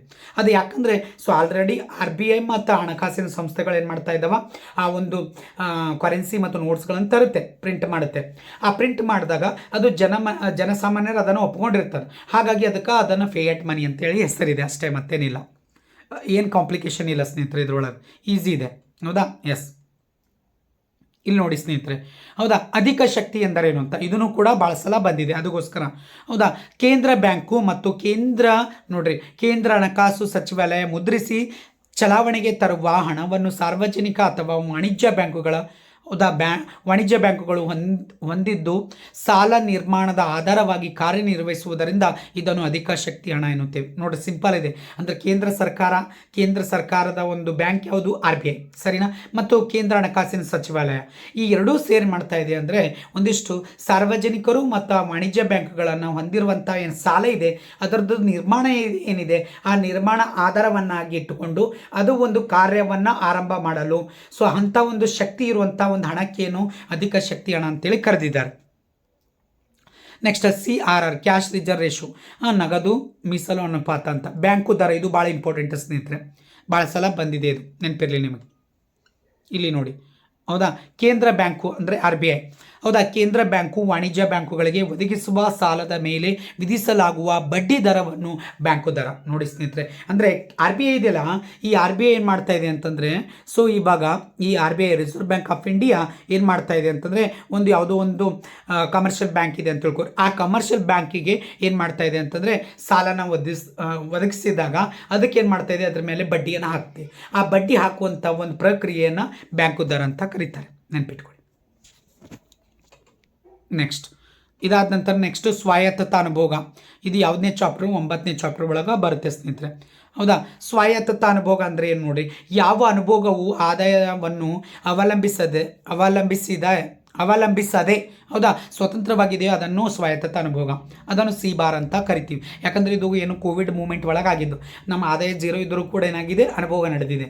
ನಾವು ಯಾರು ಕೂಡ ಉಪವಾಸ ಬಿದ್ದಿಲ್ಲ ಸ್ನೇಹಿತರೆ, ಯಾಕಂದರೆ ಲಾಸ್ಟ್ ಇದರಲ್ಲಿ ಇದ್ದಿದ್ದನ್ನು ತೆಗೆದು ಅದ ಅನುಭೋಗ ಮಾಡಿರ್ತೀವಿ, ಸರಿನಾ? ಎಸ್. ನೆಕ್ಸ್ಟ್ ನೋಡಿ, ಸೀಮಾಂತ ಉಳಿತಾಯದ ಪ್ರವೃತ್ತಿ ಅಥವಾ MPC ಅನ್ನು ಅರ್ಥವನ್ನು ತಿಳಿಸಿ. ಆದಾಯದ ಪ್ರತಿ ಘಟಕದಲ್ಲಾಗುವ ಬದಲಾವಣೆಯೊಂದಿಗೆ ಉಳಿತಾಯದಲ್ಲಾಗುವ ಬದಲಾವಣೆಯನ್ನು ಸೀಮಾಂತ ಉಳಿತಾಯ ಪ್ರವೃತ್ತಿ ಎಂದು ಕರಿತೀವಿ, ಹೌದಾ. ಸೊ ಅದಕ್ಕೆ ಫಾರ್ಮುಲಾ ಇದೆ. So MPS so ∆S / ∆Y S ಅಂತಿದೆ. ಇದು ಬರೆದ್ರು ನಡೀತೆ, ಬಿಟ್ಟರು ನಡೀತೆ, ಅಷ್ಟೊಂದು ಇಂಪಾರ್ಟೆಂಟ್ ಇಲ್ಲ. ನೆಕ್ಸ್ಟ್ ನೋಡಿ, ಸೊ ಸರಾಸರಿ ಉಳಿತಾಯ ನೋಡ್ರಿ, ಉಳಿತಾಯ ಪ್ರವೃತ್ತಿ APC, ಇದು 1-2 ಸಲ ಬಂದಿದೆ, ಇದು ನೆನಪಿಟ್ಕೊಳ್ಳಿ, ಹೌದಾ. ಆದಾಯದ ಪ್ರತಿ ಘಟಕದ ಉಳಿತಾಯವನ್ನು ಸರಾಸರಿ ಉಳಿತಾಯ ಪ್ರವೃತ್ತಿ ಎಂದು ಕರಿತೇವೆ. APC C / Y. C ಅಂದರೆ ಅನುಭೋಗದ ಪ್ರಮಾಣ, Y ಅಂದರೆ ಆದಾಯ, ನೆನಪಿಟ್ಕೊಳ್ಳಿ ಇಷ್ಟೇ. ಇದು ಭಾಳ ಇಂಪಾರ್ಟೆಂಟ್ ಇದೆ ಸ್ನೇಹಿತರೆ. 55 ಮತ್ತು 56 ಭಾಳ ಸಲ ಬಂದಿದೆ. ಪೂರ್ಣ ಉದ್ಯೋಗದ ಮಟ್ಟದ ಆದಾಯದ ಅರ್ಥವನ್ನು ಬರೆಯಿರಿ, ಹೌದಾ. ಉತ್ಪಾದನಾ ಪ್ರಕ್ರಿಯೆಯಲ್ಲಿ ಎಲ್ಲ ಉತ್ಪಾದನಾಂಗಗಳು, ಹೌದಾ, ಲ್ಯಾಂಡ್, ಲೇಬರ್, ಕ್ಯಾಪಿಟಲ್, ಆರ್ಗನೈಸೇಷನ್ ಸಂಪೂರ್ಣವಾಗಿ ಬಳಕೆಯಾದ ಮಟ್ಟದ ಆದಾಯವನ್ನು ಪೂರ್ಣ ಉದ್ಯೋಗ ಮಟ್ಟ ಆದಾಯ ಎಂದು ಕರೆಯುತ್ತೇವೆ. ಸರಿಯಾಗಿದೆ, ಸರಿನಾ? ನೆಕ್ಸ್ಟ್, ಬೇಡಿಕೆ ಮೇಲೆ ಪ್ರಭಾವ ಬೀರುವ 2 ಕೋಶೀಯ ಚಲಕಗಳನ್ನು, ಅದರಲ್ಲಿ 2 ಚಲಕಗಳಿದಾವೆ, ಒಂದು ತೆರಿಗೆ ಟ್ಯಾಕ್ಸ್ ಮತ್ತು ಸರ್ಕಾರದ ವೆಚ್ಚ. ನೆಕ್ಸ್ಟ್ ಅದಾದ ನಂತರ ಇನ್ನೊಂದು ಯಾವುದು ಅಂದರೆ ಸೀಮಾಂತ ಅನುಭೋಗದ ಪ್ರವೃತ್ತಿ MPC ಅನ್ನು ಸೂತ್ರ ಬರೀರಿ ಅಂತಿದೆ. So MPC ∆C / ∆Y C ಅಂತ ಬರೀರಿ. ಸಾರ್ವಜನಿಕ ಸರಕುಗಳೆಂದರೇನು ಅಂತ ಇದೆ ನೋಡಿ, ಹೌದಾ. ಇಲ್ಲಿ ಆನ್ಸರ್ ಇದೆ, ನೆನ್ಪಿಟ್ಕೊಳ್ಳಿ. ಸಾರ್ವಜನಿಕ ಸರಕುಗಳು ಎಂದರೆ ಏನಂತ ನೋಡೋಣ. ಇಲ್ಲಿ ನೋಡಿ ಸ್ನೇಹಿತರೆ, ಅನುಭೋಗಿಗಳು ಮತ್ತು ಉತ್ಪಾದಕರು, ಹೌದಾ, ನಡುವೆ ವಿನಿಮಯವಾಗದೆ ನಿರ್ದಿಷ್ಟ ಸರಕು ಮತ್ತು ಸೇವೆಗಳನ್ನು ಸರ್ಕಾರವೇ ಪೂರೈಸಿದರೆ ಅಂಥ ಸರಕುಗಳನ್ನು ಸಾರ್ವಜನಿಕ ಸರಕುಗಳು ಎನ್ನುತ್ತೇವೆ, ಹೌದಾ. ಸಾರ್ವಜನಿಕ ಸರಕು ಅಂದರೆ ಸರ್ಕಾರನೇ ಅದಕ್ಕೆ ಏನು ಮಾಡ್ತಾ ಇದೆ, ಎಲ್ಲನೂ ಖರ್ಚು ವೆಚ್ಚನ ಭರಿಸ್ತದೆ, ಅದನ್ನೇ ಏನು ಮಾಡ್ತಾ ಇದೆ, ಪ್ರೊವೈಡ್ ಮಾಡ್ತಾ ಇದೆ. ಹಾಗಾಗಿ ಪಬ್ಲಿಕ್ ಗಾರ್ಡನ್ ಅವೆಲ್ಲ ಇದೆ ಅದು. ನೆಕ್ಸ್ಟ್ ನೋಡ್ರಿ, ಪುಕ್ಕಟ್ಟೆ ಸವರದಾರರು, ಇದು ಭಾಳ ಸಲ ಕೇಳಿದಾನೆ ಸ್ನೇಹಿತರೆ, ನೆನಪಿರಲಿ, ಹೌದಾ. ಸೊ 1 ಅಂಕಕ್ಕಾದರೂ ಬರುತ್ತೆ, ಇಲ್ಲಾಂದರೆ 2 ಅಂಕಕ್ಕಾದರೂ ಬರುತ್ತೆ, ನೆನಪಿರಲಿ, ಹೌದಾ. ಯಾವ ಬಳಕೆದಾರರು ಶುಲ್ಕ ಪಾವತಿಸದೆ 2 ಸಲ ಬಂದಿದೆ ಸ್ನೇಹಿತರೆ, ಒಂದು ಬೇಕಾದರೆ ಕಾಟ್ ಮಾಡ್ಕೊಳ್ಳಿ, ಸರಿನಾ? ಎಸ್, ಒಂದು ಹೊಡ್ಕೊಂಡು ಬಿಡಿ, ಕಾಟ್ ಹಾಕಿ, ಸರಿನಾ? ಸೊ ಪುಕ್ಕಟ್ಟೆಯಾಗಿ ಸಾರ್ವಜನಿಕ ಸೇವೆಗಳನ್ನು ಬಳಸುತ್ತಾರೋ ಅವರನ್ನು ಪುಕ್ಕಟ್ಟೆ ಸವರದಾರರು, ಫ್ರೀ ರೈಡರ್ಸ್ ಅಂತ ಕರೀತಾರೆ. ಎಸ್. ನೆಕ್ಸ್ಟ್, ಸಾರ್ವಜನಿಕ ಸರಬರಾಜು ಎಂದರೆ ಏನೆಂದು ಅರ್ಥೈಸುವಿರಿ? ನೋಡಿ ಸ್ನೇಹಿತರೆ, ಹೌದಾ. ಆಯವ್ಯಯ ಅಂದರೆ ಬಜೆಟ್ರಿ, ಹೌದಾ. ಮುಂಗಡ ಪತ್ರ ಮೂಲಕ ಹಣವನ್ನು ಒದಗಿಸಲಾಗಿದ್ದು ಹಾಗೂ ಯಾವುದೇ ನೇರ ಪಾವತಿ ಇಲ್ಲದೆ ಬಳಸುವಂಥ ಸಾರ್ವಜನಿಕ ಸರಬರಾಜು ಎನ್ನುತ್ತೇವೆ. ಅಂದರೆ ಪಬ್ಲಿಕ್ ಸ್ಪಾನ್ಸರ್ಶಿಪ್ ಅಂತ ಕರಿತಾ ಇದ್ದೀವಿ. ಸರ್ಕಾರನೇ ಅದಕ್ಕೆ ಸ್ಪಾನ್ಸರ್ಶಿಪ್ ಕೊಡ್ತದ, ಕೊಟ್ಟು ಕೆಲವು ಸರಕು ಮತ್ತು ಸೇವೆಗಳನ್ನು ಪೂರೈಕೆ ಮಾಡುತ್ತೆ, ಅಂಥದ್ದು. ನೆಕ್ಸ್ಟ್ ಪುರೋಗಾಮಿ ನೋಡ್ರಿ, ಪುರೋಗಾಮಿ ಭಾಳ ಇಂಪಾರ್ಟೆಂಟ್ ಇದೆ, ಇದು ಭಾಳ ಸಲ ಬಂದಿದೆ ಸ್ನೇಹಿತರೆ, ನೆನ್ಪಿಟ್ಕೊಳ್ಳಿ. ತೆರಿಗೆಯ ಅರ್ಥ ನೀಡಿ, ಅಂದರೆ ಆದಾಯ ಹೆಚ್ಚಾದಂತೆ ಸೊ ತೆರಿಗೆ ದರ ಏನಾಗುತ್ತೆ, ಹೆಚ್ಚಾಗುತ್ತೆ. ಸೊ ಅಂಥ ಒಂದು ತೆರಿಗೆ ಪದ್ಧತಿಯನ್ನು ಪುರೋಗಾಮಿ ತೆರಿಗೆ ಪದ್ಧತಿ ಅಂತ ಕರಿತೀವಿ. ಈಗ ನೋಡ್ರಿ 40,000 ನಮ್ಮ ಆದಾಯದ, ಅವಾಗ ಏನು ಮಾಡ್ಬೋದು, ಒಂದು 20% ಟ್ಯಾಕ್ಸ್ ಕಟ್ಟಬೇಕು ಅಂತ, ಹೌದಾ. ನಾವು ಗೌರ್ಮೆಂಟ್ ಸರ್ವೆಂಟ್ ಇದೀವಿ ಅಂತ ಅನ್ಕೊಳ್ಳಿ, ಹೌದಾ. 40,000 ಇತ್ತು, ಅದಕ್ಕೆ ಒಂದು 20% ಕಟ್ಟಬೇಕು. ಈಗ ನೆಕ್ಸ್ಟ್ ಒಂದು 4 ವರ್ಷ 5 ವರ್ಷ ಆದ ನಂತರ ಒಮ್ಮೆ 60,000 ಆಗುತ್ತೆ ನಮ್ಮ ಆದಾಯ. ಅವಾಗ ಟ್ಯಾಕ್ಸ್ ಅಷ್ಟೇ ಕಟ್ಟಬೇಕೇನ್ರಿ, ಇಲ್ಲ. ಅವಾಗ ಮತ್ತೊಂದು ಸ್ಲ್ಯಾಬನ್ನು ರೆಡಿ ಆಗುತ್ತೆ ಸೆಂಟ್ರಲ್ ಗೌರ್ಮೆಂಟ್ ಹೇಳುತ್ತೆ. ಅವಾಗ ಏನು ಮಾಡುತ್ತೆ, 20% ಇದ್ದಿದ್ದಾನ ಸೊ ಅದು 40 ಮಾಡ್ಬೋದು, ಇಲ್ಲ ಅಂತಂದರೆ ಸೊ ಒಂದು 30 ಮಾಡ್ಬೋದು, ಸರಿನಾ, 30 ಮಾಡ್ಬೋದು, ಆ ಥರ. ಸೊ ಅದರ ಒಂದು ಪರ್ಸೆಂಟೇಜ್ ಮೇಲೆ ಟ್ಯಾಕ್ಸನ್ನು ಕಟ್ತಾ ಹೋಗ್ತೀವಿ, ಸರಿನಾ. ನೆಕ್ಸ್ಟ್ ನೋಡಿ, ಸೊ ಕಂದಾಯ ಸ್ವೀಕೃತಿ ಎಂದರೇನು? ಸರ್ಕಾರವು ತೆರಿಗೆ ಮತ್ತು ತೆರಿಗೆಯೇತರ ಮೂಲಗಳಿಂದ ಗಳಿಸುವ ಆದಾಯವನ್ನು ಕಂದಾಯ ಸ್ವೀಕೃತಿ. ನೆನ್ಪಿಟ್ಕೊಳ್ಳಿ, ರೆವಿನ್ಯೂ ರಿಸಿಪ್ಟ್ ಅಂತ ಕರಿತೀವಿ. ಅಂದರೆ ಏನ್ರಿ, ಸರ್ಕಾರ ಏನು ಮಾಡ್ತದೆ, 2 ಮೂಲಗಳಿಂದ ಟ್ಯಾಕ್ಸ್ಗಳನ್ನು ಕಲೆಕ್ಟ್ ಆಗ್ತದೆ. ಒಂದು ತೆರಿಗೆ ಡೈರೆಕ್ಟ್ ಟ್ಯಾಕ್ಸ್, ಇಂಡೈರೆಕ್ಟ್ ಟ್ಯಾಕ್ಸ್. ಇವೆರಡೂ ಟ್ಯಾಕ್ಸ್ಗಳಿಂದ ಏನು ಮಾಡ್ತಾ ಇದೆ, ಬಂದು ಸೊ ಆದಾಯನ ಗಳಿಸುತ್ತೆ ಅದಕ್ಕೆ. ನೆಕ್ಸ್ಟ್ ನೋಡ್ರಿ, ಬಂಡವಾಳ ಸ್ವೀಕೃತಿ ಅರ್ಥ ಅಂದರೆ ಹೊಣೆಗಾರಿಕೆಗಳನ್ನು ಸೃಷ್ಟಿಸುವಂಥ ಅಥವಾ ಹಣಕಾಸಿನ ಆಸ್ತಿಗಳನ್ನು ಕಡಿಮೆ ಮಾಡುವಂಥ ಸರ್ಕಾರದ ಎಲ್ಲ ಸ್ವೀಕೃತಿಗಳನ್ನು ಬಂಡವಾಳ ಸ್ವೀಕೃತಿಗಳು ಎನ್ನುತ್ತೇವೆ. ಸರಿಯಾಗಿದೆ. ನೆಕ್ಸ್ಟ್ ನೋಡಿ, ಕಂದಾಯ ವೆಚ್ಚ ಅರ್ಥವನ್ನು ನೀಡಿ. ಕೇಂದ್ರ ಸರ್ಕಾರದ ಭೌತಿಕ ಅಥವಾ ಹಣಕಾಸಿನ ಆಸ್ತಿಗಳ ಸೃಷ್ಟಿಯನ್ನು ಹೊರತುಪಡಿಸಿ ಉಳಿದ ಉದ್ದೇಶಗಳಿಗೆ ಮಾಡುವಂಥ ವೆಚ್ಚವನ್ನು ಕಂದಾಯ ವೆಚ್ಚ ಎನ್ನುತ್ತೇವೆ. ನೋಡಿ ಸ್ನೇಹಿತರೆ, ಎಷ್ಟು ಸಿಂಪಲ್ ಆಗಿದಾವೆ, ಹೌದಾ. ಒಂದೊಂದು ಮಾರ್ಕ್ಸಿಗೆ ಅದಾವೆ ಇವೆಲ್ಲ. ನೆಕ್ಸ್ಟ್, ಬಂಡವಾಳದ ವೆಚ್ಚದ ಅರ್ಥವನ್ನು ನೀಡಿ. ಭೌತಿಕ ಮತ್ತು ಅಥವಾ ಹಣಕಾಸಿನ ಆಸ್ತಿಗಳನ್ನು ಸೃಷ್ಟಿಸುವಂಥ ಸರ್ಕಾರದ ವೆಚ್ಚಗಳನ್ನು ಬಂಡವಾಳದ ವೆಚ್ಚ ಎನ್ನುತ್ತೇವೆ. ನೆಕ್ಸ್ಟ್ FRBMA ಅಂತ, ಕೋಶೀಯ ಹೊಣೆಗಾರಿಕೆ ಮತ್ತು ಮುಂಗಡ ಪತ್ರ ನಿರ್ವಹಣೆ ಕಾಯ್ದೆ 2003 ಅಂತಿದೆ. ಸೊ ಇದು physical responsibility and budget management act ಅಂತ. ಸೊ ಇದನ್ನು ಇಂಗ್ಲೀಷ್ ಆದರೂ ಬರೀರಿ, ಕನ್ನಡ ಆದರೂ ಬರೀರಿ ಸ್ನೇಹಿತರೆ. ಸರಿ, ನೆಕ್ಸ್ಟ್ ನೋಡ್ರಿ, ಲಾಸ್ಟ್ ಚಾಪ್ಟರ್ನಲ್ಲಿ ಮುಕ್ತ ಆರ್ಥಿಕತೆ ಎಂದರೇನು ಅಂತಿದೆ, ಏನೆಂದು ಅರ್ಥೈಸುವಿರಿ, ಈ ಥರ ಕೇಳ್ಬೋದು ಸ್ನೇಹಿತರೆ ಸಾಮಾನ್ಯವಾಗಿ. ನೆಕ್ಸ್ಟ್ ನೋಡಿ, ಜಗತ್ತಿನ ಇತರ ರಾಷ್ಟ್ರಗಳೊಂದಿಗೆ ಸರಕು ಮತ್ತು ಸೇವೆಗಳ ಹಾಗೂ ಹಣಕಾಸಿನ ಸಂಬಂಧಿಸಿದ ಆರ್ಥಿಕ ವ್ಯವಹಾರಗಳನ್ನು ಸಂಬಂಧವನ್ನು ಹೊಂದಿರುವಂಥ ಅರ್ಥವ್ಯವಸ್ಥೆಯನ್ನು ಮುಕ್ತ ಆರ್ಥಿಕ ವ್ಯವಸ್ಥೆ ಅಂತ ಕರಿತೀವಿ. ನೆಕ್ಸ್ಟ್ ನೋಡ್ರಿ, ಸಂದಾಯ ಬಾಕಿ ಎಂದರೇನು, ಇದು ಭಾಳ ಸಲ ಬಂದಿದೆ. ಒಂದು ದೇಶವು 1 ವರ್ಷದ ಅವಧಿ ಒಳಗ ರಫ್ತು ಮಾಡಿದ ಎಲ್ಲ ಸರಕು ಮತ್ತು ಸೇವೆಗಳ ಮೌಲ್ಯ ಮತ್ತು ಆಮದು ಮಾಡಿಕೊಂಡಿರುವಂತಹ ಸರಕು ಮತ್ತು ಸೇವೆಗಳ ಮೌಲ್ಯಗಳ ನಡುವಿನ ವ್ಯತ್ಯಾಸವನ್ನು ತೋರಿಸುವ ಪಟ್ಟಿಯೇ ಪಾವತಿ ಶುಲ್ಕ ಅಥವಾ ಸಂದಾಯ ಬಾಕಿ ಎನ್ನುತ್ತೇವೆ. ಸಿಂಪಲ್ ಇದೆ ಸ್ನೇಹಿತರೆ, ಹೌದಾ. ಒಂದು ದೇಶ ಇದೆ, ಆ ಒಂದು ದೇಶದೊಳಗೆ ರಫ್ತು ಮಾಡಿರುವಂಥ ಸರಕು ಮತ್ತು ಸೇವೆಗಳ ಒಂದು ಪಟ್ಟಿ ಇರುತ್ತೆ. ಮತ್ತು ಇನ್ನೊಂದು ಏನಾಗುತ್ತೆ ಅಂತಂದರೆ, ಸೊ ಸರಕು ಮತ್ತು ಸೇವೆಗಳ ಒಂದು ಆಮದು ಮಾಡಿರುವಂಥ ಒಂದು ಪಟ್ಟಿ, ಇವುಗಳ ಮಧ್ಯದಲ್ಲಿ ಆಗುವಂಥ ಅಂತರ, ವ್ಯತ್ಯಾಸ, ಆ ಒಂದು ವ್ಯವಸ್ಥೆಯನ್ನು ತೋರಿಸುವಂಥದ್ದೇ ಅದು ಸಂದಾಯ ಬಾಕಿ, ಹೆಚ್ಚಿದೆ ಕಡಿಮೆ ಅಂತ ನೆನಪಿಟ್ಕೊಳ್ಳಿ. ನೆಕ್ಸ್ಟು ವ್ಯಾಪಾರ ಬಾಕಿ ಅಂದರೆ ಒಂದು ರಾಷ್ಟ್ರವು 1 ವರ್ಷದ ಅವಧಿ ಒಳಗೆ ರಫ್ತು ಮಾಡಿದ ಎಲ್ಲ ಸರಕುಗಳ ಮೌಲ್ಯ ಮತ್ತು ಆಮದು ಮಾಡಿಕೊಂಡಿರುವಂಥ ವಸ್ತುಗಳ ಮೌಲ್ಯಗಳ ನಡುವಿನ ವ್ಯತ್ಯಾಸವನ್ನು ವ್ಯಾಪಾರ ಬಾಕಿ ಎನ್ನುತ್ತೇವೆ. ಅಥವಾ ಅದನ್ನೇ ವ್ಯಾಪಾರಿ ಶುಲ್ಕ ಅಂತಲೂ ಕೂಡ ಕರಿತೀವಿ. ನೋಡಿ, ಇಲ್ಲಿ ಬರೀ ವ್ಯಾಪಾರ ಇದೆ, ನೆನ್ಪಿಟ್ಕೊಳ್ಳಿ, ಹೌದಾ, ಸೇವೆ ಇಲ್ಲ, ನೆನ್ಪಿಟ್ಕೊಳ್ಳಿ. ಸ್ಥಿರ ವಿನಿಮಯ ದರ ಎಂದರೇನು ಅರ್ಥೈಸುವಿರಿ ಅಂತ ಇದೆ. ಒಂದು ದೇಶ ತನ್ನ ಅಧಿಕೃತ ಕರೆನ್ಸಿಯನ್ನು ವಿದೇಶದ ಇತರೆ ದೇಶಗಳೊಂದಿಗೆ ವಿನಿಮಯ ಮಾಡಿಕೊಳ್ಳುವ ದರವನ್ನು ಒಂದು ಸಾರಿ ನಿರ್ಧರಿಸಿ, ಹೌದಾ, ನಂತರ ಅದು ದೀರ್ಘಕಾಲದವರೆಗೂ ಸ್ಥಿರವಾಗಿ ಉಳಿಸಿದರೆ ಅದನ್ನು ಸ್ಥಿರ ವಿನಿಮಯ ದರ ಎನ್ನುತ್ತೇವೆ. ಅಂದರೆ ನಮ್ಮ ಒಂದು ಕರೆನ್ಸಿ ಇದೆ ಸ್ನೇಹಿತರೆ, ಆ ಕರೆನ್ಸಿ ಸೊ ನಾವು ಏನು ಮಾಡಲ್ಲ, ಚೇಂಜ್ ಮಾಡಲ್ಲ, ಅಷ್ಟೇ ಇಟ್ಟಿರ್ತೀವಿ, ಹೌದಾ. ಸೊ ಅದನ್ನು ದೀರ್ಘಕಾಲವರೆಗೆ ಚೇಂಜ್ ಮಾಡುವುದಿಲ್ಲ, ಅಂಥದ್ದನ್ನು ಸ್ಥಿರ ವಿನಿಮಯ ದರ ಅಂತ ಕರಿತೀವಿ. ನೆಕ್ಸ್ಟ್ ನೋಡಿ, ಅಧಿಕೃತ ಮೀಸಲು ಮಾರಾಟದ ಅರ್ಥ ನೀಡಿ ಅಂತೆ, ಹೌದಾ. ಸಂದಾಯ ಬಾಕಿಯಲ್ಲಿ ಕೊರತೆಯನ್ನು ಸರಿದೂಗಿಸಲು ಸೊ ಇಲ್ಲಿ ಏನಾಗ್ತಾ ಇದೆ, ವಿದೇಶಿ ವಿನಿಮಯ RBI ಮಾರಾಟ ಮಾಡುವುದಕ್ಕೆ ಏನಾಗ್ತದ, ಅಧಿಕೃತ ಮೀಸಲು ಮಾರಾಟಗಾರ. ಅಂದ್ರೆ ನಮಗೇನಾಗ್ತದ, ಸೊ ಒಂದು ಬಜೆಟ್ ಒಳಗೆ ಒಂದಿಷ್ಟು ಕ್ರೈಸಿಸ್ ಆಗಿದಾಗ ಅಂಥ ಸಂದರ್ಭದಲ್ಲಿ ಈ ಒಂದು ಮೊರೆ ಹೋಗುತ್ತೆ RBI. ನೆಕ್ಸ್ಟ್ ನೋಡ್ರಿ, ನಿರ್ವಹಣ ಹೊಂದಾಣಿಕೆ ಸೊ ಅರ್ಥ ಅಂತ ಕೊಡಿ. ಸ್ಥಿರ ಮತ್ತು ಬದಲಾಗುವ ವಿನಿಮಯ ದರಗಳ ಪದ್ಧತಿಗಳ ಸಮ್ಮಿಶ್ರಣಗೊಂಡ ಪದ್ಧತಿಯನ್ನೇ ನಿರ್ವಹಣ ವಿನಿಮಯ ಪದ್ಧತಿ ದರ ಅಂತ ಕರಿತಾ ಇದ್ದೀವಿ, ಹೌದಾ. ಇವೆರಡು ಸ್ಥಿರನೂ ಇರುತ್ತೆ ಮತ್ತು ಬದಲಾಗುವ ವಿನಿಮಯ ದರ ಇರುತ್ತೆ, ಎರಡೂ ಮಿಕ್ಸರ್ ಮಾಡ್ತೀವಿ. ಮಿಕ್ಸರ್ ಮಾಡಿದಾಗ ಅದನ್ನು ಏನು ಕರಿತಾ ಇದೀವಿ, ನಿರ್ವಹಣ ವಿನಿಮಯ ದರ ಅಂತ ಕರಿತೀವಿ ಸ್ನೇಹಿತರೆ, ಸರಿನಾ. ಇವೆರಡೂ ವಿಡಿಯೋಗಳನ್ನು ನೀವು ನೋಡಲೇಬೇಕು ಸ್ನೇಹಿತರೆ. ಸೊ ಟೋಟಲ್ ಇದ್ರ ಮೇಲೆ 4 ವಿಡಿಯೋಗಳು ಆಗುತ್ತೆ, 4 ಹೆಂಗ್ರಿ 5 ಆಗುತ್ತೆ. So choose the correct answer, fill in the blanks, match the following. ಇವು ಎಲ್ಲ ಒಂದೊಂದಿದೆ, ಇವು ಮಾತ್ರ 2 ಇದಾವೆ, ಟೋಟಲ್ 5 ಇದಾವೆ ಸ್ನೇಹಿತರೆ. ಈ 5 ನೀವು ನೋಡಿದ್ರೆ ನಿಮ್ಗೆ ಫಿಕ್ಸ್ 20 ಮಾರ್ಕ್ಸು ನಿಮ್ಮ ಪಾಕೆಟ್ ಇರುತ್ತೆ, ಇಲ್ಲಾಂದರೆ ಇಲ್ಲ ಸ್ನೇಹಿತರೆ, ನೆನ್ಪಿಟ್ಕೊಳ್ಳಿ. ಅದಕ್ಕೋಸ್ಕರ ಇವೆಲ್ಲ ನೋಡಿ ಮತ್ತೆ ಮುಂದಿನ ದಿನದಲ್ಲಿ ಏನು ಮಾಡ್ತಾ ಇದ್ದೀನಿ ನಿಮ್ಗೆ ಮತ್ತೆ 2 ಮಾರ್ಕ್ಸು 4 ಮಾರ್ಕ್ಸ್ ಎಲ್ಲ ಕೊಡ್ತೀನಿ ಸ್ನೇಹಿತರೆ, ಸರಿನಾ? ಯಾರೆಲ್ಲ ಪ್ರಥಮ ಬಾರಿಗೆ ನೋಡ್ತಾ ಇದ್ದಾರೆ ನನ್ನ ಯೂಟ್ಯೂಬ್ ಚಾನಲ್ಸು ಎಕನಾಮಿಕ್ಸ್ ರವಿ 1776, ಹೌದಾ? ಸೊ ಕೆಳಗಡೆ ನನ್ನ ಏನಾಗ್ತಾ ಇದೆ ಟೆಲಿಗ್ರಾಮ್ನು ಇದೆ, ಲಿಂಕ್ ಇದೆ, ಹೌದಾ? ಸೊ ಎಕನಾಮಿಕ್ಸ್ ರವಿ 1776, ಸೊ ಅದನ್ನು ಕೂಡ ನೀವು ಜಾಯಿನ್ ಆಗ್ಬೋದು. ಸಬ್ಸ್ಕ್ರೈಬ್ ಆಗಿ, ಶೇರ್ ಮಾಡಿ, ಮತ್ತು ಎಲ್ಲರಿಗೂ ಕೂಡ ಇದನ್ನು ಫಾರ್ವರ್ಡ್ ಮಾಡಿ ಸ್ನೇಹಿತರೆ. ತುಂಬ ಹೃದಯದ ಧನ್ಯವಾದ.